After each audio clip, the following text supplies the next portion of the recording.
नमस्कार, मैं हूं आनंद विजय सिंह और मुद्दे की बात में आज हम चर्चा करेंगे परिसीमन बिल की, जिसके बारे में कहा जा रहा है कि एक बार फिर से मानसून सत्र में पेश किया जा सकता है और इसके लिए सरकार 2/3 यानी 360 के जादुई आंकड़े के लिए पूरी कोशिश कर रही है। 2 दिन बीजेपी की बैठक हुई, उधर कांग्रेस की रणनीतिक बैठक हुई। कांग्रेस ने साफ कर दिया कि वो इस बिल का विरोध करेगी। इंडी गठबंधन के सभी दलों से वो बात करेगी। सुप्रिया सुले, शरद पवार के संकेत और सुप्रिया सुले के प्रेस कॉन्फ्रेंस के बाद से अब यह चर्चा शुरू हो गई है कि शरद पवार ने अपना पावर दिखाना शुरू कर दिया है इंडिया गठबंधन को। एनडीए और बीजेपी इससे काफी उत्साहित है। अब हम आपको यह भी बता दें कि डीएमके को लेकर भी भारतीय जनता पार्टी काफी आशान्वित है और उसे लगता है कि इस बार इस बिल को यानी कि परिसीमन बिल को संसद में पास कराने में उसे सफलता मिल जाएगी, क्योंकि लोकसभा में ही उसे पेश किया गया था अप्रैल महीने में, लेकिन वो पास नहीं हो पाया। और अब एक बार फिर से मानसून सत्र में सरकार की कोशिश है, जो सूत्रों के जरिए जानकारी मिल रही है, कि वो इस सत्र में परिसीमन बिल और one nation one election bill पेश करने की पूरी कोशिश में है और उसे पास कराने की कोशिश में है। और इसके लिए उस जादुई आंकड़े को प्राप्त करने के लिए पूरी रणनीति अब बनाई जा रही है। ऐसे में अब सवाल यह है कि क्या इस बार का सत्र इंडिया गठबंधन के लिए चुनौतीपूर्ण होगा, कितना चुनौतीपूर्ण होगा, और उस जादुई आंकड़े के बारे में भी हम आपको बताएंगे। 2/3 यानी कि जो अभी का वर्तमान लोकसभा सदस्यों की संख्या है, उसमें 360 का ये जादुई आंकड़ा है। उस आंकड़े के कितना नज़दीक बीजेपी एनडीए पहुंच गए हैं और कितने की ज़रूरत है, और उस जादुई आंकड़े को पाने के लिए और किन किन लोगों की तरफ नज़र है, ये सब कुछ हम आपको बताएंगे। लेकिन उससे पहले देखिए ये रिपोर्ट।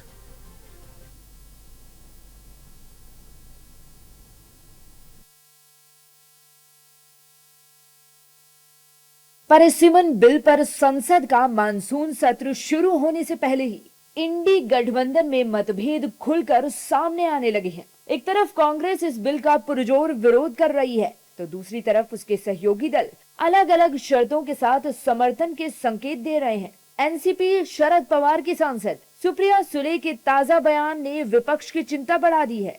सुप्रिया सुले ने संकेत दिया है कि अगर केंद्र सरकार लोकसभा और विधानसभा सीटों में 50% बढ़ोतरी का प्रावधान लिखित रूप में लाती है, तो उनकी पार्टी इस बिल पर चर्चा और समर्थन के लिए तैयार है। उसके बारे में मैंने कई लोगों से उसमें चर्चा की थी।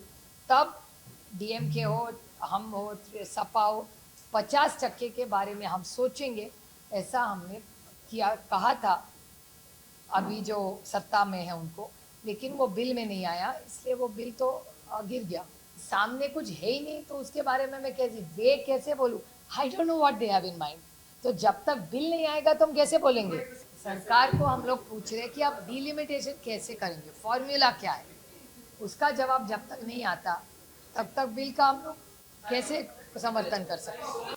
इससे पहले समाजवादी पार्टी प्रमुख अखिलेश यादव ने भी एक्स पर 3 शर्तें रखी थी, जिससे ऐसे संकेत मिले कि सपा भी परिसीमन बिल का समर्थन करती है। अखिलेश ने उच्च सदन में भी सीटें बढ़ाने, महिला आरक्षण में पीडीए और मुस्लिम महिलाओं को प्रतिनिधित्व देने तथा उत्तर प्रदेश में 2027 विधानसभा चुनाव से महिला आरक्षण लागू करने की मांग की है।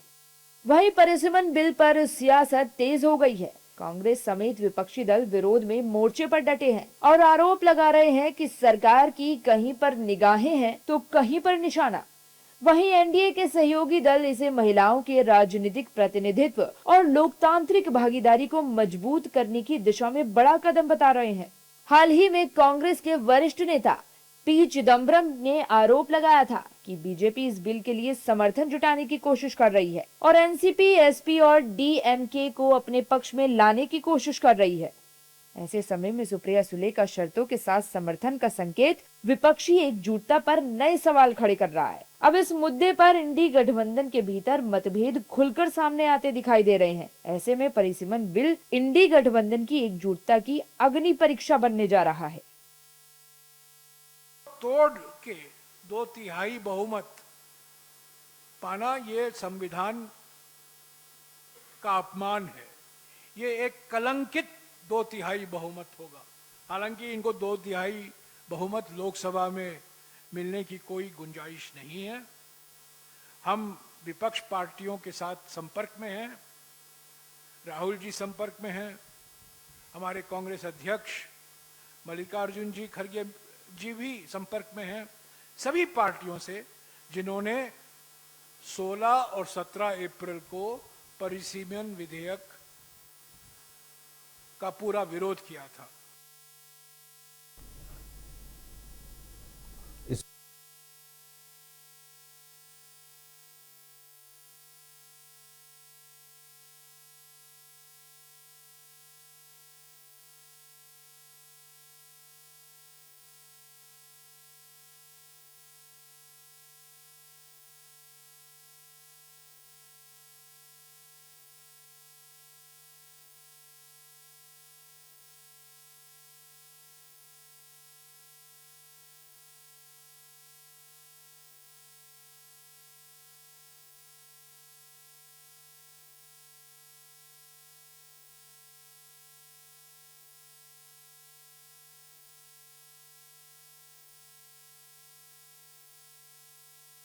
आज बता रहे हैं, चर्चा करने हम जा रहे हैं कि परिसीमन पर क्या इंडी गठबंधन में दरार पड़ गया है, क्या राहुल गांधी और कांग्रेस अकेले पड़ गई है, क्योंकि जो स्थितियां देखने को मिल रही हैं उसमें सुप्रिया सुले ने अभी तक साफ तौर पर तो नहीं, लेकिन संकेतों में एनसीपी शरद पवार गुट ने ये साफ कर दिया है कि पहले वो मसौदा दिखाएं कि वो क्या पेश करेंगे। 50% वाला जो बैरिकेड है, अगर वो होता है तो फिर, क्योंकि पिछली बार जब बिल जब गिरा था तो उस समय उन्होंने कहा था कि 50% का बैरिकेड की बात उन्होंने की थी, लेकिन जो बिल पेश किया गया उसमें उसका जिक्र नहीं था, इसलिए उन्होंने विरोध किया। उधर दूसरी और कई पार्टियां हैं जिन पर नज़र एनडीए की है, सरकार की है। फ्लोर मैनेजमेंट बहुत ज़बरदस्त ढंग से सरकार करने जा रही है। सोमवार से लोकसभा का मानसून सत्र, संसद का मानसून सत्र शुरू होने वाला है और उम्मीद ये की जा रही है कि 2 बड़े बिल इसमें पेश किए जा सकते हैं, परिसीमन बिल और 1 नेशन 1 इलेक्शन का बिल, और उसको पास कराना है 360, 2/3 बहुमत। और ये जो टारगेट है, यही बीजेपी का मिशन है। कैसे पूरा होगा, आज इसी को समझने की हम कोशिश कर रहे हैं। और जो बातें सामने आ रही हैं इंडी गठबंधन के जो घटक दल हैं उनके बारे में, उसके अंदर की क्या सच्चाई है, ये भी हम जानेंगे। उनके प्रतिनिधि भी होंगे, वो लोग भी बताएंगे। बहुत चर्चा में है ये बात। आज हमारे साथ खास मेहमान जुड़े हुए हैं और उन लोगों से हम समझेंगे। डॉक्टर अभिषेक अहलावत राजनीतिक विश्लेषक के तौर पर हमारे साथ इस चर्चा में जुड़ेंगे। रोहित सक्सेना भारतीय जनता पार्टी के वरिष्ठ नेता हैं और बड़ी बेबाकी से बात रखते हैं अपनी सरकार के और अपनी पार्टी के पक्ष में वो बातें रखते हैं।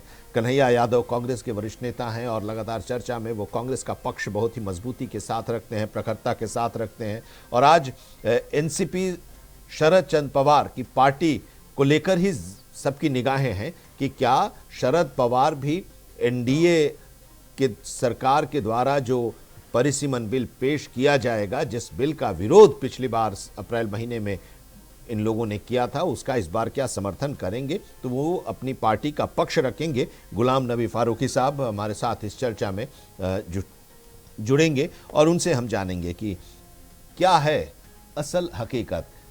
एनसीपी शरद चंद्र पवार की जो पार्टी है उसको क्या रिझा रही है, वाईएसआरसीपी, बीजू जनता दल और झारखंड मुक्ति मोर्चा की तरफ भी क्या एनडीए की नज़र है और उन लोगों से भी क्या कोई अंदर खाने बात हो रही है। हालांकि वाईएसआरसीपी ने भी साफ कर दिया है और बीजेडी की बात करें तो वहाँ से भी कुछ दिक्कत इन लोगों को शायद ही हो, समर्थन उनका भी मिल जाए।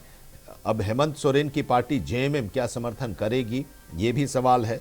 तो कई सवाल इसमें सामने आ रहे हैं। डीएमके एक बड़ा घटक दल है इंडी गठबंधन का, था जो अब अलग हो गया है उन लोगों से। चुनाव के बाद विजय की सरकार को जिस तरह से उन्होंने, कांग्रेस ने वहाँ पर समर्थन कर दिया, उससे वो नाराज़ हो गए हैं। तो वो अब ये भी है कि क्या उनके 22 सांसद इसका सपोर्ट कर देंगे। तो आज इसी को समझेंगे। डॉक्टर अभिषेक अहलावत पॉलिटिकल एनालिस्ट हमारे साथ जुड़ रहे हैं। रोहित सक्सेना जी भारतीय जनता पार्टी के वरिष्ठ नेता हमारे साथ इस चर्चा में जुड़ रहे हैं। कन्हैया यादव जी कांग्रेस के वरिष्ठ नेता हमारे साथ इस चर्चा में होंगे और गुलाम नबी फारूकी साहब एनसीपी शरद चंद्र पवार की पार्टी से हमारे साथ इस चर्चा में जुड़ रहे हैं, जो अपनी पार्टी का पक्ष रखेंगे। शुरुआत आप सभी का बहुत बहुत धन्यवाद और स्वागत हमारे साथ इस चर्चा में जुड़ने के लिए। गुलाम साहब, आप ही के साथ इस चर्चा की हम शुरुआत करना चाहते हैं। बताइए, जो चर्चाएं चल रही हैं आपकी पार्टी को लेकर कि इस मॉनसून सत्र में अगर एनडीए की सरकार के द्वारा परिसीमन बिल फिर से पेश किया जाता है तो क्या आप उनके साथ होंगे? क्योंकि कुछ बातें आई शरद पवार जी की तरफ से, उसके बाद एक प्रेस कॉन्फ्रेंस सुप्रिया सुले जी ने किया और उसमें जो बातें निकल कर आई तो उससे ये लग रहा है कि शायद अगर 50% वाला बैरिकेड लेकर बीजेपी आए या सरकार एनडीए की आए तो समर्थन आप लोगों का सरकार को हो सकता है, उस बिल को हो सकता है। और सारे पैनलिस्ट को मेरा नमस्कार। मैं आपको बहुत क्लियर करना चाहता हूं, जो ये सूत्रों के हवालों से जो ये चर्चाएं चल रही है ना, ये बिल्कुल बेबुनियाद है। सुप्रिया ताई ने बहुत क्लियर बोला है कि अभी तक बिल का कोई भी डिटेल हमको नहीं मिला है। और आज जो ये मुद्दा है, आज देश का सबसे बड़ा सवाल परिसीमन नहीं है, सरकार की नीयत है। अगर नीयत साफ है तो सरकार सार्वजनिक करे ना वो बिल को, सर्वदलीय बैठक बुलाए, देश को भरोसा दिलाए कि किसी राज्य में किसी भाषा किसी क्षेत्र के साथ अन्याय नहीं होगा। जब भी सरकार कोई संवैधानिक फैसला लेती है, देखो नियत की बात है, यहाँ पे विपक्ष को भरोसे में लेने के बजाय राजनीतिक माहौल बनाया जाता है। लोकतंत्र में संवाद होना चाहिए, एक तरफा फैसला नहीं। महिला आरक्षण बिल की बात मैं करूंगा। जब महिलाओं के लिए 33% आरक्षण बिल पहले से पास हो चुका है, लागू क्यों नहीं हुआ? जब पहले से किया हुआ वादा सरकार ने पूरा नहीं किया तो स्वाभाविक है कि नए बड़े संवैधानिक कदमों पर सवाल उठेंगे। और हम सवाल उठा रहे, फैसला नहीं सुना रहे, सवाल उठा रहे। लोकतंत्र में सरकार से सवाल पूछना विपक्ष का संवैधानिक दायित्व है। अगर सरकार की नियत पूरी तरह निष्पक्ष है तो पारदर्शिता क्यों नहीं लाती? ठीक है, अब जो बातें आप कर रहे हैं, देखिए सुप्रिया सुले ने कल जो प्रेस कॉन्फ्रेंस की उसमें उन्होंने कहा कि जो पिछली बार जब ये बिल आया था तो उस समय सरकार की तरफ से ये कहा गया था कि हम 50% आरक्षण वाला कैप लाएंगे, लेकिन जो बिल सदन के पटल पर रखा गया उसमें उसका जिक्र नहीं था, इसलिए हम लोगों ने विरोध किया। और इस बार तो वही बात हो रही है कि अगर 50% की बात है तो आपको याद होगा कि जब अमित शाह बिल के समर्थन में जब बात रख रहे थे लोकसभा में तो उन्होंने कहा था कि 1 घंटा का समय दीजिए और हम उस बिल का प्रस्ताव लेकर आते हैं 50% के कैप के साथ और फिर आप उसको पास कर दीजिए, ये उन्होंने कहा था। बहरहाल अगर वो 50% का कैप लेकर एनडीए की सरकार आती है तो क्या समर्थन एनसीपी क्या होगा? और दूसरी चीज ये भी कि एक बात उन्होंने ये भी कही थी सर सुप्रिया सुले ने कि राजनीति में कुछ भी स्थायी नहीं होता। इसका मतलब क्या है? क्योंकि चर्चा यहीं से शुरू हुई। आनंद दीघे जी, मैं बहुत सिंपल बात बोल रहा हूं कि हमने इंडिया गठबंधन के साथ खड़े होके बिल का विरोध किया और बिल गिर गया। हमारा कहना बिल्कुल साफ है कि आप बिल लाना चाहते हो, ये मामूली बिल नहीं है तो पहला सार्वजनिक करो, सबके साथ चर्चा होनी चाहिए, क्योंकि ये हमारे देश की दिशा को तय करने वाली बात है। हमारा स्टैंड बहुत क्लियर है, पहला बिल लाओ, चर्चा करेंगे, वो भी हम इंडिया गठबंधन में चर्चा करेंगे। कोई भी गलतफहमी ना फैलाए कि शरद पवार जी अलग जा रहे हैं, ये अलग हो रहा है, ये सब झूठ ना फैलाया जाए। कोई भी बात सूत्रों के हवाले से नहीं हो। हमारे एक एमएलए एमपी या किसी नेता का ये बयान दिखा दो कि वो बिल के सपोर्ट की बात कर रहे हैं, तो ऐसी बहुत सारी तो आप विरोध करेंगे, आप विरोध करेंगे विरोध परिसीमन बिल का, जिस तरह से कांग्रेस ने कहा कि हम विरोध करेंगे आज उनके रणनीतिक मामलों की जो बैठक हुई थी उसमें। तो आपका ये क्लियर है कि अगर बिल आएगा तो आप इंडिया गठबंधन के साथ होंगे और विरोध करेंगे? बिल्कुल, हम इंडिया गठबंधन के साथ होंगे और उसमें जो चर्चा होगी उसी पे हम इंडिया गठबंधन के साथ रहेंगे। ठीक है, अब इंडिया गठबंधन के साथ रहेंगे। अभी तक तो ये कह रहे हैं और सुप्रिया सुले और शरद पवार की जो बातें थीं वो अभी कहा जा रहा है कि हम सूत्रों के हवाले से करेंगे। ठीक है, उसको अपने अपने तरीके से समझने का नजरिया भी है। लेकिन रोहित जी, अब आपके पास फ्लोर मैनेजमेंट आप लोग ऐसा कर रहे हैं कि पार्टियों को तो दो फाड़ आपने की, अब गठबंधन में भी दरार डालने की कोशिश हो रही है। हर हर महादेव, वंदे मातरम। देखिए, ये जो आपने आनंद जी सीधे सीधे आरोप लगाया है, आपको क्या लगता है बीजेपी किसी के पास चल के गई? खुद आए, और खुद आ रहे हैं तो आइए, स्वागत है। क्या समस्या? भाई किसी भी दल में कोई भी असंतुष्ट हो सकता है, और असंतुष्ट होके हमारे पास आ रहा है तो ठीक है, क्या समस्या कहाँ पे उसमें? हमने पहल करी हो, हम लेके गए हो, हमने कोई उनको गुडीज ऑफर करी हो, तो इस तरह का दोषारोपण बनता है। अभी गुलाम नबी भाई बहुत देर से कह रहे थे कि बिल को सार्वजनिक किया जाए, सार्वजनिक किया जाए, सार्वजनिक किया जाए। तो भाई साहब, बिल सार्वजनिक हुआ तभी सदन में आया था। बिल की कॉपी आपको मिली होगी, आपने पढ़ा होगा, उसके बाद संशोधित बिल लाने की बात कही गई थी। तो ये कौन सा मतलब रट्टाफिकेशन है? सार्वजनिक कर दिया, कहां सार्वजनिक कर दिया जाए? किसको दे दिया जाए? सदन में ही दिया जाएगा ना भाई, सदन में ही चर्चा करिएगा ना। तो सदन में अगर 16 अप्रैल, 1 मिनट रुक जाइए, आपने बोला मैंने सुना, आप लिख लीजिए फिर बोलिएगा। सार्थक चर्चा वैसे ही होती है। 16 अप्रैल 2026 को जब बिल लेकर के डिलिमिटेशन का आए थे तो सदन में पेश किया गया होगा, आपको कॉपी मिली होगी, तभी आप उसका पक्ष और विपक्ष डिसाइड कर रहे होंगे, समर्थन और ना समर्थन देना दोनों डिसाइड कर रहे होंगे। और जब सरकार ने ये कहा कि मानसून सत्र में जो भी हमें उसके लिए सलाह दी गई है उसका संशोधित बिल हम ला करके आपको देंगे, तो इंतजार करिए। अभी कहां से कर देंगे? मतलब बिना मानसून सत्र आए बिल सार्वजनिक हो जाएगा? ये प्रक्रिया है क्या? संसदीय प्रक्रिया यही कहती है क्या? अरे भाई, कुछ भी टीवी पे बोलने से पहले हमें संसदीय प्रक्रिया पता होनी चाहिए ना, कि क्या करे। अखबार में इश्तिहार दे दे कि ये बिल हमने छपवाया है, ये इश्तिहार दे दे कि हमने ये बिल छपवाया। अरे भाई, मानसून जब सत्र पे संशोधित बिल आएगा, जैसे 16 अप्रैल 2026 को मेघवाल जी लेकर के आए थे, आपको बिल की कॉपी मिली होगी, आपने संशोधन उस पर आपने दिए होंगे, अब संशोधित होकर बिल आएगा। नहीं ठीक है, लेकिन एक चीज तो है ना, विजय बिल जो गिरा पिछली बार 360 के, मतलब वही उस समय 360 का आंकड़ा तो नहीं था जो प्रेजेंट थे उसमें, लेकिन 352 चाहिए था। हाँ, 352 चाहिए थे। आप लोगों को, आप लोग बिल पास नहीं कर पाए। इस बार हम मानकर चल रहे हैं कि पूरे सदस्य उपस्थित रहेंगे तो 360 वाला जो आंकड़ा है, या 2/3 बहुमत सीधे शब्दों में अगर कहें तो, वो आपके पास है, तभी तो फिर आप लाने की कोशिश कर रहे हैं। नहीं, देखिए एक बात समझिए, हम ऐसा मानते हैं, बाकी विपक्ष कैसा काम करता है हमें नहीं पता, हम ऐसा मानते हैं यदि कोई भी चीज भारत की राजनीति के लिए अच्छी है, उसको सबल करेगी, तो मुझे लगता है आप मतलब विरोधी मानसिकता होते हुए भी, विपक्षी आपकी मानसिकता होते हुए भी आप उसका समर्थन करेंगे। जो चीज देश के लिए अच्छी है, उस राज्य के लिए अच्छी है, उससे ज्यादा प्रतिनिधित्व मिलेगा, ज्यादा लोगों की सहभागिता होगी, तो मुझे लगता है उसमें इनको समर्थन देना चाहिए, क्योंकि ये देश हित में है। दुनिया का सबसे बड़ा लोकतंत्र हम गिने जाते हैं। अगर वहां कोई चीज सबल करने के लिए करी जा रही है तो मुझे लगता है कि आपकी विचारधारा कोई भी हो, अच्छी चीजें अगर लाएंगे तो उसका समर्थन इनको करना चाहिए। शरद पवार जी, और मैं फिर शरद पवार जी आपके साथ आ रहे हैं?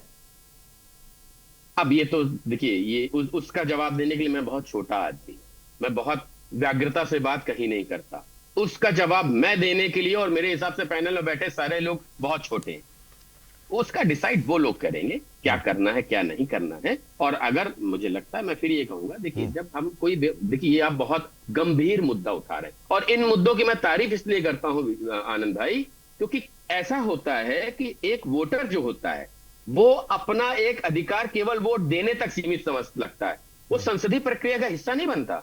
और इस तरह संसदीय प्रक्रिया को बाकायदा सार्वजनिक रूप से लाना चाहिए ताकि लोग संसदीय प्रक्रिया समझें। अभी बिना जो है फारूकी जी उसको बिना समझे बोल रहे थे।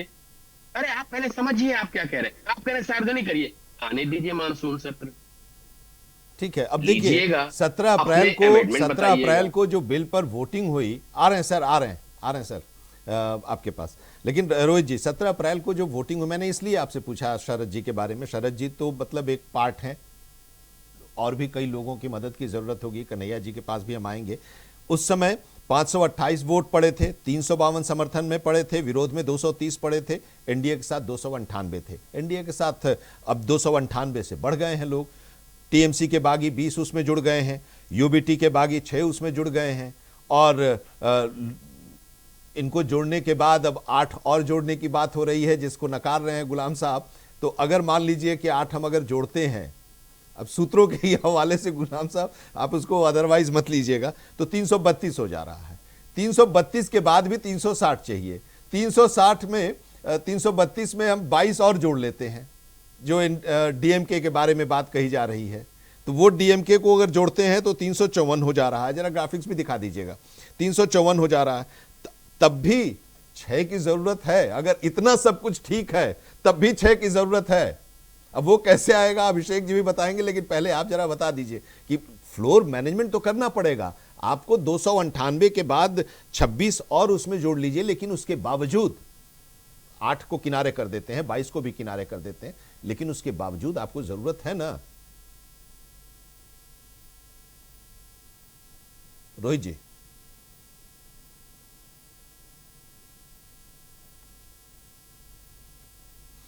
चलिए रोहित जी से हम इस पर जवाब लेंगे, लेकिन अभी इस पर रोहित जी की जो बात थी उस पर गुलाम साहब कुछ कहना चाह रहे थे। सर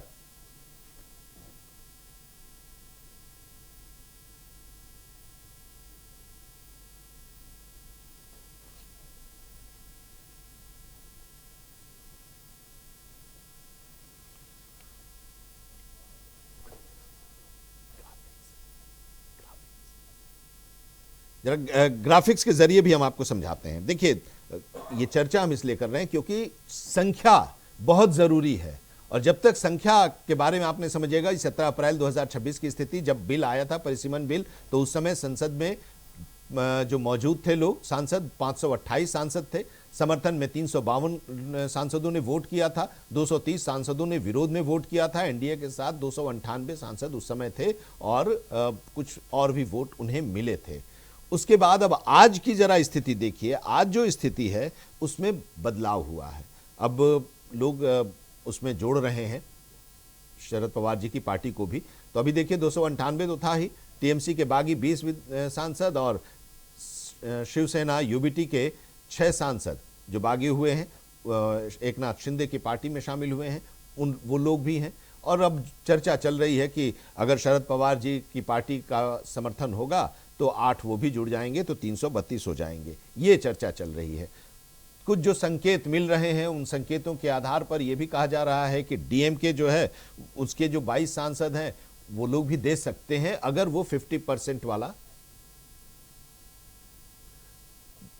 अगर वो भी इससे संतुष्ट हो जाते हैं 50% वाले कैप को लेकर, तो शायद डीएमके का समर्थन मिल जाएगा। तो 354, लेकिन फिर भी 6 की जरूरत तो पड़ेगी। कन्हैया यादव कांग्रेस के नेता हमारे साथ जुड़े हुए हैं। कन्हैया जी, जरा आप बताइए, आप लोगों की आज बैठक हुई और जयराम रमेश जी ने उस बैठक के बाद ब्रीफिंग की और बताया कि भाई वो विरोध करेंगे, इस बिल का विरोध करेंगे। लेकिन अब सवाल ये है, जरा ये क्लियर कीजिए कि वो 50% कैप वाले के बाद भी विरोध आप लोग करते रहेंगे? जी बहुत बहुत धन्यवाद। देखिए, हम विरोध जिस बात का कर रहे थे और जो हमारा स्टैंड था, जो अप्रैल में जब ये बिल पेश किया गया उस दिन जो हमारा स्टैंड था, वही स्टैंड हमारा आज भी कायम है। और जैसा फारूकी जी ने क्लियर कर दिया, उनका भी स्टैंड कायम है। और ये जो मीडिया इसमें इस तरीके की दखलंदाजी कर रही है, जितनी गणित आप लोग समझा रहे हैं, शायद इतना बीजेपी और गणित नहीं जानते, जिस तरीके से आप लोग इसको 360 तक पहुंचा दे रहे हैं। नहीं, हमने कहा कि ये जो सर, हमने कहा कि ये जो चर्चाएं चल रही हैं, अगर उसको जोड़ देंगे तब भी पूरा नहीं हो रहा है। नहीं, पूरा नहीं हो रहा, लेकिन आप तो पूरा कर दे रहे हैं ना, तो क्यों आप तो बीजेपी की भी। अरे भाई, कहीं ना कहीं से तो आग आती है, तभी तो होता है। अब ये बातें आई तो कांग्रेस की तरफ से भी कई बयान आए शरद पवार की पार्टी को लेकर। हाँ, पूरा 5 बार सुना। हाँ, बोलिए। समर्थन करने जा रही है, हाँ, आप लोग कहते हैं समर्थन करने जा रही है, एनडीए में जा रही है। और हमारी लड़ाई जो है, जब महिला आरक्षण बिल पहले पास हो गया है, तो पहले वो लागू होगा कि पहले डीलिमिटेशन लाएंगे, फिर महिला आरक्षण लागू होगा। इसमें बैठ क्यों नहीं करते डॉक्टर रोहित सक्सेना नहीं? इससे क्यों नहीं बात होती? महिलाओं का बिल जब 2023 में पास हो गया तो अभी तक लागू क्यों नहीं हुआ? किसी चुनाव में लागू किया क्या इन्होंने? महिलाओं को 35% आरक्षण दिया? ये महिलाओं को ऐसे बनकर बैठे हैं केवल। आप क्लियर करिए कि ये डिलिमिटेशन ला रहे हैं कि महिला आरक्षण बिल ला रहे हैं, दोनों का घाल मत करिए। और हम अपने स्टैंड पे कायम है और कोई भी कुछ पे कायम है। इंडिया गठबंधन एकजुट है और फिर से अगले मानसून सत्र में अगर ये बिल लाएंगे तो इनको फिर से मुंह की खानी पड़ेगी। इसके लिए तैयार हैं, पूरी तरह से एकजुट है, पूरी तरीके से एकजुट है। तो फिर अभी ये भी आपको नहीं विश्वास हो रहा कि फारूकी जी ने पूरा तो फिर सुप्रिया सुले का स्क्रीन में चला दीजिए। नहीं, तो फिर सुप्रिया सुले का ये बयान, ये बात कहना कि 50% जो परिसीमन में है उसके कैब के बारे में, और फिर ये भी कहना, एक मिनट कन्हैया जी एक मिनट, और फिर उसके बाद ये भी कहना कि राजनीति में कुछ भी स्थायी नहीं होता, इसका मतलब भी है तो ना, अगर ये बयान दिए जाते तो इसका कुछ मतलब भी होता है। उसका यही मतलब है कि आपको मतलब निकालते रहे, बस इतना सा मतलब है। आप मानसून सत्र में देख लीजिए ना, हम लोग साथ में रहेंगे। ठीक है, अब साथ में आप लोग रहेंगे मानसून सत्र में, ये आप कह रहे हैं, ठीक है। आप हम भी ये नहीं कह रहे हैं कि आपके गठबंधन में दो फाड़ हो गया, हम कह रहे हैं कि वो कोशिश हो रही है और जो चर्चाएं चल रही हैं अगर उस नंबर को भी मिला दिया जाए तो फिर ये स्थिति होगी। लेकिन अब अभिषेक जी, हमें सुन पा रहे हैं आप? जी सुन पा रहा हूं। हाँ सर, अब जरा आप बताइए कि ये जो अभी की सिनेरियो है, जो चर्चाएं चल रही हैं, कितना मुश्किल एनडीए के लिए अभी भी है उस परिसीमन बिल को अगर इस मॉनसून सत्र के दौरान पेश किया जा रहा है सदन में तो पास कराना, और जो बातें हो रही हैं कि इंडिया गठबंधन में से भी कई दल जो हैं उनका झुकाव है और इस बिल के पक्ष में वो वोट कर सकते हैं, ऐसा इसको आप किस रूप में देख रहे हैं? क्या है, इसको एनालाइज जरा कीजिए। देखिए, जैसा कि कहा जाता है, भले ही सुप्रिया जी ने एक बात कही हो या ना कही हो, परंतु ये हकीकत है राजनीति की कि राजनीति में कुछ भी स्थायी नहीं होता, कोई स्थायी दोस्त या स्थायी दुश्मन नहीं होता है। माननीय शरद पवार जी पहले कांग्रेस के कद्दावर नेता हुआ करते थे, सोनिया गांधी जी से नाराजगी के चलते ही उन्होंने अपनी पार्टी बनाई थी। इसको आप, ये इतिहास है, इसको झुटलाया नहीं जा सकता। आज अगर उन्हें बीजेपी के द्वारा लाए जाने वाले किसी विधेयक से कोई परहेज नहीं है और उसमें वो बीजेपी का साथ दे दें तो इसमें कोई नई बात नहीं होगी। ऐसा इतिहास में कई बार पहले भी हो चुका है।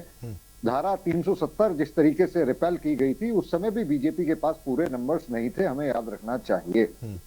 अब जो मैं बात कहना चाहता हूं वो ये है कि नीयत के ऊपर, सरकार की नीयत के ऊपर शक करना ये विपक्ष का काम है, उसका अधिकार है और यही उसकी सबसे बड़ी जिम्मेदारी भी है। परंतु परिसीमन होना इस देश की डेमोक्रेसी को हेल्दी रखने के लिए बहुत आवश्यक है। जिस तरीके से जनसंख्या बढ़ी है देश की, उस तरीके से जो नॉमिनेटेड जो बंदा जो जाता है, जो व्यक्ति हमारे लोकसभाओं को रिप्रेजेंट करते हैं, उनकी संख्या बढ़नी चाहिए। उसके साथ साथ वन नेशन वन इलेक्शन इस देश की सही कार्यकुशलता के लिए बहुत आवश्यकता है, क्योंकि आप देखिए एमपी लोकसभा के इलेक्शन खत्म होते कुछ दिन बाद विधानसभा के कहीं पे इलेक्शन आ जाते हैं, उसके बाद नगर पालिकाओं के और ये विलेज पंचायतों के इलेक्शन आ जाते हैं। उससे जब इलेक्शन कमीशन की गाइडलाइंस लागू हो जाती है तो सारे काम जो ऑफिशियल काम है वो चरमरा जाते हैं। जनता को जिस रोबस्ट गवर्नेंस सिस्टम की आज की तारीख में आवश्यकता है, ये आज की तारीख में आर्केक हो गया है। और जहां तक संविधान की बात है तो संविधान निर्माताओं को ये मालूम था कि बार बार इलेक्शन होना देश की डेमोक्रेसी के लिए उचित नहीं है। ये कोई नया कॉन्सेप्ट नहीं है वन नेशन वन इलेक्शन का, ये संविधान निर्माताओं का एक विजन था जो कहीं ना कहीं जब इमरजेंसी लगी उसके बाद इंदिरा गांधी जी के राज के बाद जिस तरीके से राज्य सरकारें रद्द की गई उसकी वजह से ये व्यवस्था चरमरा गई। अगर इसको वापस लाया जाए तो एक आम नागरिक होने के नाते मैं जानता हूं इससे टैक्स पेयर के ऊपर बोझ बढ़ेगा, इससे सबसे बड़ा नुकसान टैक्स पेयर के ऊपर बढ़ेगा, क्योंकि इतने सारे एमपी एमएलए जब बढ़ जाएंगे तो उनकी तनख्वाह भी सरकारी खर्चे से जाएगी।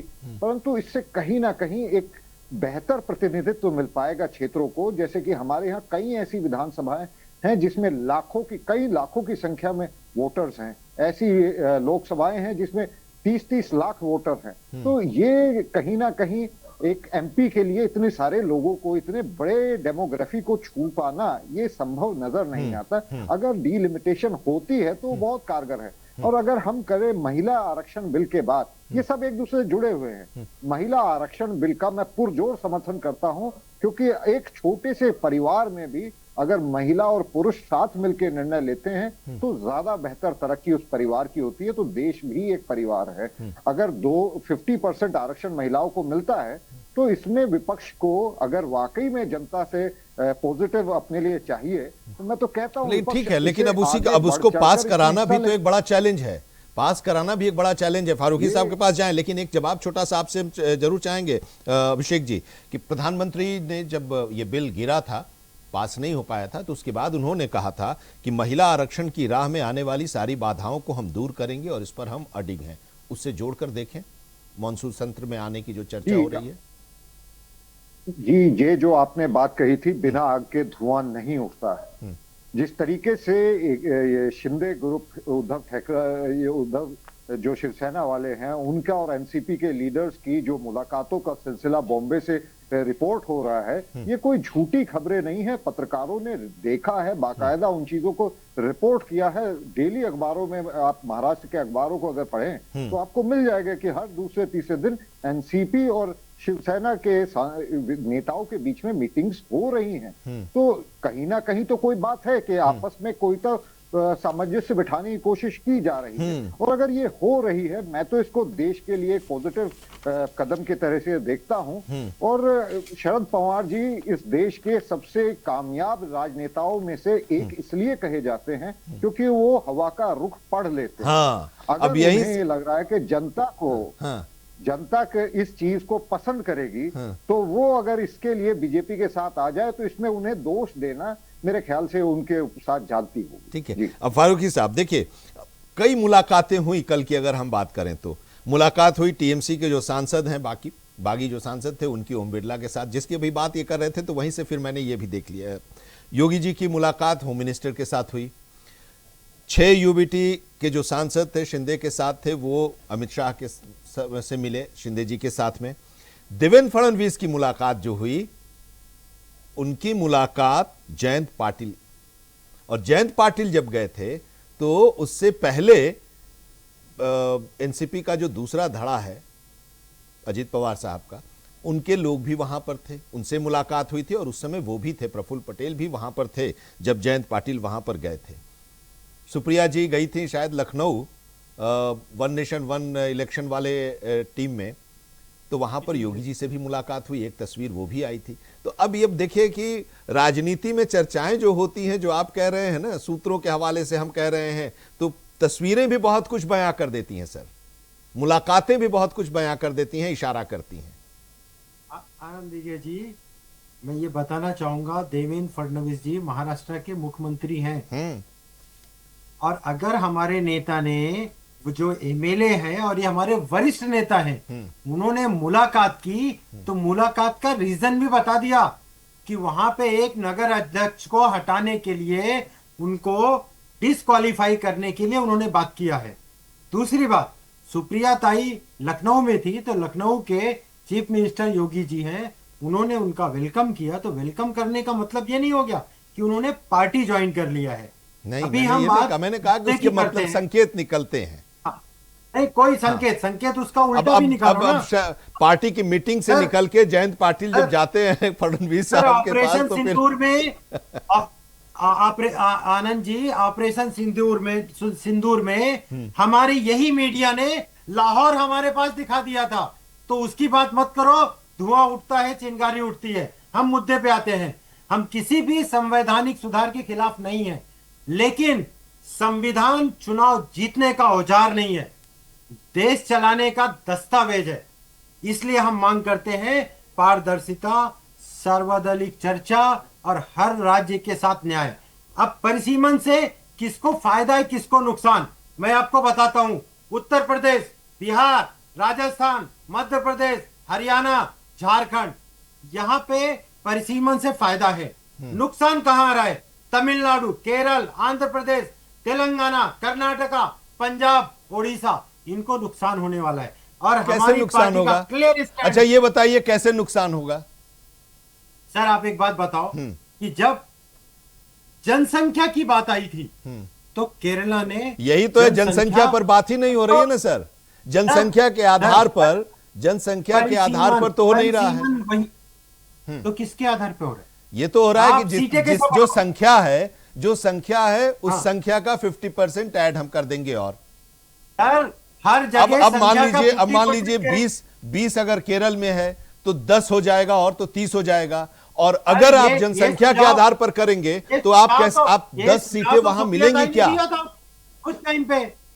सुझाव तो हमने ही दिया था कि आप बढ़ाओ, लेकिन वो किस तरह से अमल में लाया जाएगा जब वो सामने आएगा तब बात होगी। सवाल उस पर हो सकता है, मुझे लगता है। मैं आ रहा हूं रोहित जी, आप जरा उसको समझाइएगा और अभिषेक जी भी इसको समझाएंगे। सवाल उस पर हो सकता है कि जो अब जैसे उत्तर प्रदेश में 80 सीटें हैं, 50% अगर उसका बढ़ेगा तो 40 हो जाएगा, 120 सीटें हो जाएंगी। अब 40 सीटें कैसे बढ़ेंगी, किस आधार पर बढ़ेंगी, इस पर सवाल हो सकता है। लेकिन संख्या अगर मान लीजिए किसी भी स्थिति में फारूकी साहब जनसंख्या के आधार पर हो जाए, जो पैटर्न अभी तक परिसीमन का रहा हो उस पैटर्न पर अगर परिसीमन होगा तो क्या उत्तर प्रदेश में इस बार परिसीमन में 40 सीटें बढ़ सकती हैं क्या? अब आप बताइए। देखिए नहीं, सरकार ना यहाँ पे दोगला चेहरा दिखा रही है। सरकार सबसे पहला महिला आरक्षण बिल जो पास हुआ है ना वो लागू करे। परिसीमन अलग मुद्दा है, परिसीमन का बिल तो आने दो सर, सामने ड्राफ्ट तो आने दो। ड्राफ्ट तो आया, ड्राफ्ट तो सरकार ने ड्राफ्ट तो पार्लियामेंट में दिया था, उस पर लंबी चर्चा भी हुई। अब उसका संशोधित जो बिल आएगा फिर अगर सरकार रखेगी पटल पर, सदन के पटल पर रखेगी तो ठीक है। जरा रोहित जी जवाब दीजिए। कई सारे आनंद जी मैं लास्ट बात कंप्लीट करता हूँ। बोलिए। देखिए जब वो बिल गिर गया ना तो हमारे पंतप्रधान मोदी जी अमित शाह को दिल में ऐसा चुभ गया कि उसके बाद उन्होंने पार्टियां तोड़ने का, सांसद खरीदने का, ये सब काम शुरू कर दिया। अरे भाई संविधान की बात है, सारी पार्टियों को मिलके काम करना है। पार्टियां तोड़ के देश आज देख रहा है कि किस संवैधानिक तरीके से तुम किसको क्या क्या दे रहे हो। पार्टियां पहली बार तो टूटी नहीं सर, इस तरह से नहीं, पार्टियां तो पहली बार टूटी नहीं। और अगर 1991 से 96 में नरसिम्हा राव की सरकार को बचाने में पार्टी टूटी तो क्या वो देशहित में टूटी थी? और अभी अगर कोई पार्टी टूट रही है और सत्ता पक्ष का समर्थन कर रही है तो क्या वो पैसे के लालच में या किसी और लालच में तोड़ रही है? आनंद जी इस तरह से ईडी, सीबीआई, इनकम टैक्स का, अरे देखिए यही होता है ना कि हम वर्तमान परिप्रेक्ष्य में देखते हैं, पीछे की चीजों को हम नहीं देखते। उस समय भी कोई दबाव जो जरूर रहा होगा। ऐसा तो नहीं है, ऐसा नहीं है कि झारखंड मुक्ति मोर्चा के लोग चले आएंगे। पहला रेप किया है और आज कोई रेप कर रहा है तो क्या जायज ठहराएंगे? नहीं, मैं जायज की बात नहीं कर रहा हूं, जायज की बात नहीं कर रहा हूं, जायज की बात नहीं कर रहा हूं। लेकिन वही चीजें जो विपक्ष में रहता है, वो जो आज आप आरोप लगा रहे हैं, वही उस समय का जो विपक्ष था वो आरोप लगाता था। रोहित जी जरा बताइए। देखिए बिल ला रहे हैं आप लोग, लेकिन आप जो विपक्ष है आपको उनकी भी जरूरत है, उनके भी समर्थन की जरूरत है, तभी उस 2/3 आंकड़े तक आप पहुंच पाएंगे। इसके लिए उनके अंदर जो भ्रम है उसको तो मिटाना ही होगा, चाहे वो भ्रम सही हो या गलत। आनंद जी मैंने पहले ही अपने वक्तव्य में कह दिया कि विपक्ष से आशा करी जाती है यदि देश की लोकतांत्रिक व्यवस्था को मजबूत करने के लिए कोई पहल करी जा रही है तो इसमें समर्थन देंगे। अब जैसे मैंने फारूकी जी को आराम से सुना है, मुझे लगता है ये अगले 2 मिनट मुझे सुनेंगे। हाँ, संविधान सुनिए, संविधान बचाना कौन कह रहा है कि संविधान मतलब लोकतंत्र को तोड़ मोड़ के अपने फायदे के लिए संविधान नहीं है सत्ता में आने के लिए। इंदिरा गांधी ने क्या किया था? कोर्ट ने जब ये कहा कि आप अयोग्य हैं, अपनी सत्ता का इस्तेमाल करते हुए इंदिरा गांधी ने इमरजेंसी लगाई थी। आज आप उन्हीं के साथ खड़े हैं। कहां गया था आपका चेहरा? कहां चली गई थी आपकी ईमानदारी? रुक जाइए, आराम से लिखिए, फिर सुनिए। दूसरी बात इन्होंने कहा पार्टियां खरीदी और विधायक खरीदे बेचे जा रहे। 2008 की सरकार जब गिन रही थी, वोट फॉर नोट का मामला पूरे देश में चला था, वीडियो हमने देखे थे। अभिषेक भाई गलत कह रहा हूं तो आप बताइए। और जिस पत्रकार ने छुपाया था उसको इन्होंने देश के सम्मान से सम्मानित कर दिया। जिस पत्रकार ने, एक बात बताइए, मैंने जैसे आपको पता है मैं मीडिया से रहा हूं, और अगर मैं किसी चैनल का सीईओ हूं और मेरा कोई रिपोर्टर मुझसे कह रहा है सर ये मेरी खबर है, तो मुझे उस पर विश्वास करना चाहिए या मुझे ये कहना चाहिए पहले मैं इसकी जांच करा लूं तब खबर चलाऊंगा? और यही किया उस बंदे ने, इस स्टिंग ऑपरेशन को दबा दिया और सरकार से कहा कि मैंने इसको दबा दिया है आपकी सरकार। वरना 2009 के तो चुनाव होते ही नहीं भाई साहब, 2008 में बड़बड़ा गए होते आप, कहां बात करते। और ये दोनों ही कुकृत्य करने वाली पार्टी के साथ आप खड़े हैं। आप संविधान की बात कर रहे हैं, आप संविधान बचाने की बात कर रहे हैं। अरे कहां चली जाती है आपकी मर्यादा? कम से कम जो आप बोले, देखिए मैं आपको बताऊं फारूकी भाई, हमारे राजनीतिक मतभेद हो सकते हैं, बिल्कुल हो सकते हैं। आप अलग पार्टी में, मैं अलग पार्टी में, मेरी अलग विचारधारा, आपकी अलग, लेकिन जो आप करके आए वो इतिहास में दर्ज है। तो कम से कम ऐसी बातें मत बोलिए। और आप उठा के देख लीजिए, राष्ट्रपति शासन का सबसे ज्यादा इस्तेमाल अगर किया है किसी पार्टी ने तो कांग्रेस पार्टी है, जिसके साथ आप खड़े हैं। सबसे ज्यादा सरकारें गिराने, अरे ये तो छोड़ दीजिए भाई साहब, यूपी के पहले आम चुनाव को ले लीजिए, जब गुलाम नबी उनको, सॉरी, मौलाना कलाम साहब को, रुक जाइए, मौलाना कलाम साहब जब वहां से हार रहे थे यूपी से, गोविंद बल्लभ पंत जी को नेहरू ने फोन किया था कि अगर ये सीट नहीं निकली तो तुम मुख्यमंत्री नहीं रहोगे। आप संविधान की बात कर रहे हैं, जिनके साथ आप खड़े, आपको शोभा देता है?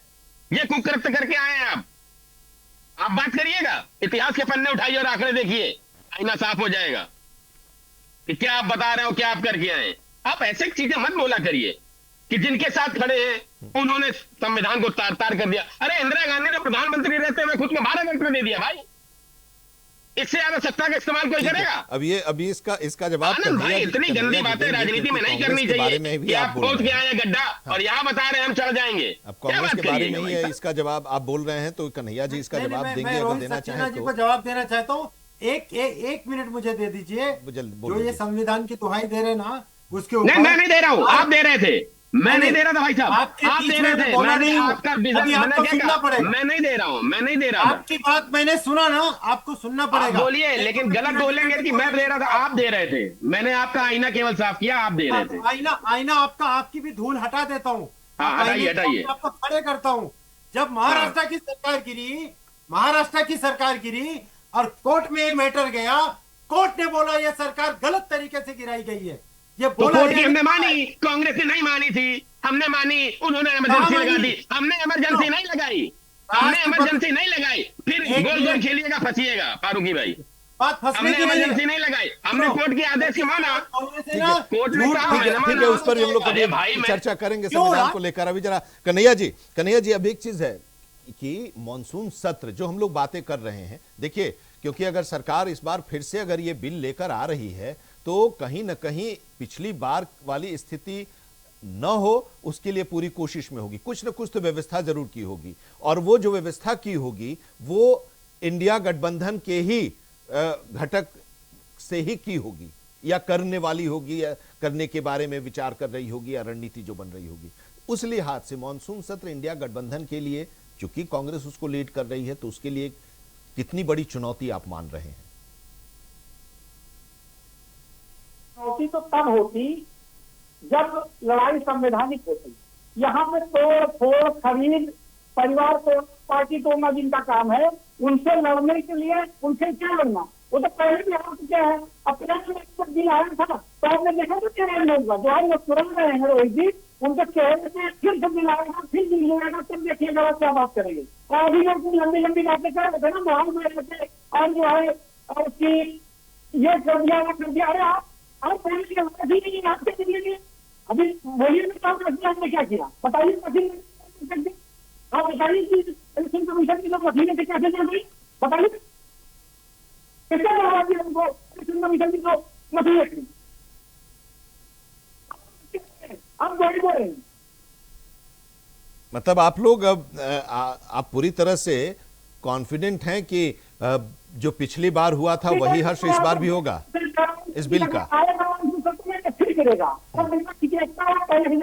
दिखाई पड़ेगी आपको। अब डीएमके तो आपके साथ अब इंडिया गठबंधन में नहीं है, उस पर भी आप दावा करेंगे क्या? कौन है कौन नहीं है वो सब आपके सामने है। सरकार की अगर सरकार की मजबूत है, उनको हिम्मत है तो वो बिल लाए, और महिलाओं के साथ जो लोग अत्याचार कर रहे हैं वो बिल ला करके दिखाया। देखते हैं कैसे वो बिल पास हो जाता है, जैसे गिरा था फिर गिरेगा। कांग्रेस के सांसद इंटैक्ट रहेंगे? कांग्रेस के कोई सांसद टूटा है टूटेगा, और कांग्रेस ही नहीं, ऐसा भी हो सकता है ना कि कुछ सांसद बीमार पड़ जाएं, कुछ सांसद की फ्लाइट छूट जाए, कोई देर से पहुंच जाए, दरवाजा बंद होने के पहले, दरवाजा बंद होने के बाद वो आए तो उसको एंट्री न मिल पाए, ऐसा भी तो होता है। हम लोगों ने से लड़ने के लिए हम लोग डरते नहीं, हम बिल्कुल लड़ेंगे। ठीक है, अब देखिए सर, कई बातें कही थी प्रधानमंत्री ने, अगर उसी को देखते हुए इधर अभिषेक जी हम लोग बात करें तो प्रधानमंत्री ने कहा था, एक वैलिडेशन शब्द है, तो वैलिडिटी भी देखिए प्रधानमंत्री की। उन्होंने कहा था कि पिछले 30 साल का परिणाम देख लीजिए, फायदा उनका इसी में है जो रास्ता मैं दिखा रहा हूं, जो नुकसान हो रहा है उससे बच जाओगे, इसलिए इसको राजनीतिक रंग देने की जरूरत नहीं है, प्रधानमंत्री ने लोकसभा में उस समय कहा था। गारंटी शब्द अगर है तो गारंटी भी दे रहे हैं, वादा की बात अगर आप कर रहे हैं तो वादा का भी शब्द का उपयोग कर रहे हैं, तमिल में भी अगर इसके लिए कोई शब्द है तो वो उस शब्द का उपयोग करने के लिए हम तैयार हैं। यानी कि जब नीयत साफ हो तो शब्दों के खेल की हमें जरूरत नहीं होती है, क्रेडिट भी हमें नहीं चाहिए, सोच आपके नाम के साथ, सरकारी खर्चे के साथ हम आपका नाम लगवा देंगे, ये प्रधानमंत्री ने उस समय कहा था। और फिर राष्ट्र के नाम संबोधन में कहा था कि महिला आरक्षण बिल विरोध करके जो पाप विपक्ष ने किया उसकी सजा उन्हें जरूर मिलेगी और जनता की इस सजा से वे बच नहीं पाएंगे। अब देखिए तमिलनाडु, माफ करेंगे, हाँ, तमिलनाडु का रिजल्ट आया, डीएमके ने विरोध किया था, टीएमसी पश्चिम बंगाल का भी रिजल्ट आया, असम में बड़ी कोशिश भारतीय जनता पार्टी को हराने के लिए कांग्रेस ने की, वहां भी कांग्रेस फिर हार गई। तो इस सब को देखते हुए क्या एक मनोवैज्ञानिक दबाव है उन पार्टियों के ऊपर जो अब सोच रही हैं कि हम इस बिल को दे दें, साथ दे दें, महिलाओं का वोट हमें मिलेगा, महिलाओं का, क्योंकि ये सब रीजनल पार्टीज हैं। अभिषेक जी।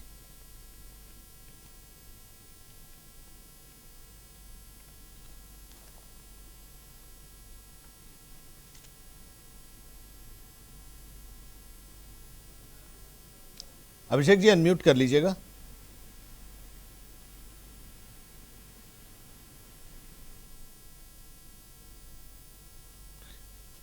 शायद अभिषेक जी के पास में आवाज नहीं जा रही है और हम चर्चा इसी को लेकर कर रहे हैं। लेकिन सवाल अब ये भी है ना कि कामयाब हो पाएंगे इस बार? रोहित जी, ये सवाल घूम फिर कर आपके पास ही जा रहा है। चाहे फारूकी साहब जो बातें कहें, कन्हैया जी जो बात कह रहे हैं अपने अपने ढंग से कि हम अभी तक तो हमारा स्टैंड एकदम साफ क्लियर है, सरकार जब सदन में लाएगी ये बिल तो फिर हम सोचेंगे, देखेंगे कि क्या है उस बिल का मसौदा। लेकिन आपके ऊपर है ना कि दूसरी बार आप ला रहे हैं तो कॉन्फिडेंट हैं कि इस बिल को पास कराने में आप कामयाब हो जाएंगे? आनंद विजय भाई, क्या इससे पहले सरकार ने देश में बिल पास नहीं कराए? 370 ऐसा बिल पास कराया, 3 तलाक ऐसा बिल। सर उस समय आपके पास बड़ी बहुमत जीत हुई थी, इस बार आपके पास कोई बात नहीं, अपनी बहुमत 283 वाला भी नहीं है, कोई बात नहीं है, इसीलिए दिक्कत हो रही है। अगर आनंद जी, मैं कह रहा हूं, अगर कोई चीज भारत के लोकतंत्र को मजबूत कर रही है और विपक्ष साथ देता है अथवा नहीं देता, ये पटल पर आ जाएगा और देश की जनता सब देख रही है। आप मुझे एक बात बताइए, ये जो जिस परिसीमन पे हम चल रहे हैं उस समय हम 100 करोड़ थे लगभग, आज हम 150 करोड़, तो यानी लगभग 50% हम बढ़े। और सरकार स्टैंडर्ड फॉर्मूला ले रही है कि 50% हम सीट बढ़ा देते हैं, स्टैंडर्ड फॉर्मेट कि भाई हर जगह 50% सीट बढ़ा देते हैं और उसके बाद जब कहीं ऊपर नीचे होगा तो वो भी देखो चर्चा करी जा सकती है। लेकिन हर जगह केवल ये कह देना कि हम ये नहीं, देखिए इनके कहने से कुछ नहीं होता, इनकी इसी जो दादागिरी से इनकी पार्टियों में तोड़फोड़ हो रही है, क्योंकि हिटलरशाही चलती है। जब राष्ट्रीय अध्यक्ष कहते हैं कांग्रेस के आला कमान से पूछेंगे तो अब कौन आला कमान है मुझे बताने की जरूरत है क्या? अध्यक्ष हैं, खड़गे जी अध्यक्ष हैं कि हमारे हमारे यहाँ आला कमान तय करेगा। खड़गे जी अध्यक्ष हैं अभी, उनकी टीम है। खड़गे जी की बात कर रहा हूँ, वही कह रहे थे कि आला कमान तय करेगा। वही तो मैं सरप्राइज था कि भाई अगर खड़गे जी कह रहे हैं आला कमान तय करेंगे तो आला कमान कौन है? मतलब उनकी टीम है, बैठेंगे बात करेंगे फिर उसमें नहीं होगा। देखिए एक बात समझिए, एलओपी तो राहुल गांधी अब बने। इसके पहले आपने देखा होगा जब कांग्रेस की मीटिंग होती थी, तो सोनिया गांधी, राहुल गांधी, प्रियंका गांधी और फिर जो है लोग बैठते थे, महासचिव वगैरह, उपाध्यक्ष वगैरह सामने बैठते थे।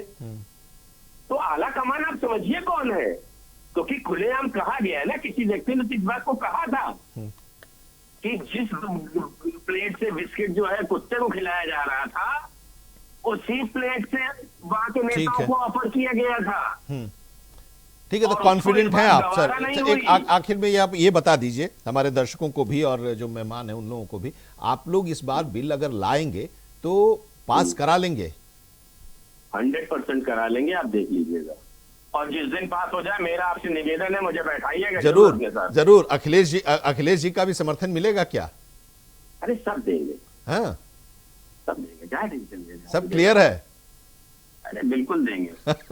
चलिए, बहुत शुक्रिया हमारे साथ जुड़ने के लिए। इस चर्चा में थोड़ी बाधाएं आ गई तकनीकी तौर पर, जिसकी वजह से पूरी बातचीत नहीं हो पाई। इस पर आगे भी हम लोग चर्चा करेंगे जब सोमवार को सदन की कार्यवाही सत्र शुरू होगा और फिर इस अगर बिल को पेश किया जाएगा तो फिर हम इस पर चर्चा करेंगे आप लोगों के साथ। बहुत धन्यवाद फारूकी साहब, आपका शुक्रिया। कन्हैया जी, डॉक्टर अभिषेक अहलावत, आपका भी धन्यवाद। रोहित सक्सेना जी, बहुत बहुत धन्यवाद हमारे साथ इस चर्चा में जुड़ने के लिए। तो मुद्दे की बात में आज इतना ही, लेकिन देश और दुनिया की तमाम अहम खबरों के लिए आप जुड़े रहिए इंडिया वॉइस के साथ।